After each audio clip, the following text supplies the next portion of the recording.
Bismillahirrahmanirrahim. And the topic of today's lecture is extraction. Extraction may be defined as the process in which animal or plant tissues are treated with the specific solvents whereby the medicinally active constituents are dissolved out of the cell or tissues, and most of inactive or inert components remain undissolved. In pharmacy, these solvents are used for the extraction are known as menstruum. Residual left after extracting the desired constituent is known as mark.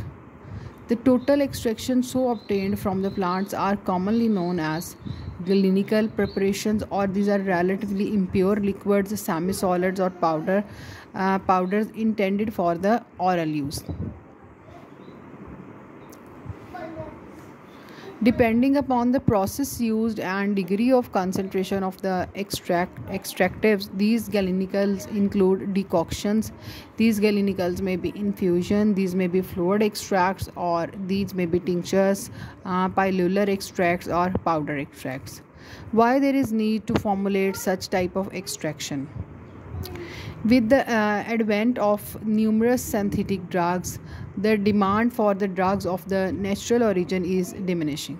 So plant and animal products still are important, including alkaloids, glycosides, fixed oils, volatile oils, proteins, polypeptides are still used and require extraction from the natural sources. Why separation of active principle is necessary?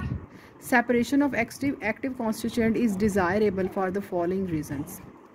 By separating, potency is more readily controlled. Deterioration by enzymes or action that is diminished. Preparation of the drugs are more easily formulated, more stable, more palatable. Then tabulating of the crude material may not be possible. Infection of the crude material may be undesirable and dangerous. These all are the advantages which can be achieved by the process of extraction when we extract from the plants or animal tissues. Means deterioration is lessened, active ingredient can be achieved. Now, theories of extraction. All the extraction processes have certain stages in common. For example, number 1 stage, suitable size reduction of the crude drug. Whenever we have any crude drug, first of all we have to reduce its size. Then there come the penetration of the drug by solvent. Then this size reduced drug is soaked with the solvent, and by which process the solvent is penetrated in the drug. Then the solution of soluble matter within the cell.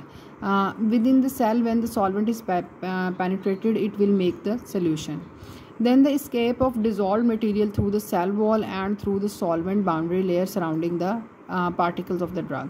The solution which is formed within the cell that travels outwards, and new solution travels within the cell. In this way the whole drug is extracted. Then separation of solution from the mark. Then at the end we can separate the mark and the solution. Now the extraction processes. There are different extraction processes. If you don't know, we have discussed this process in the last chapter in detail.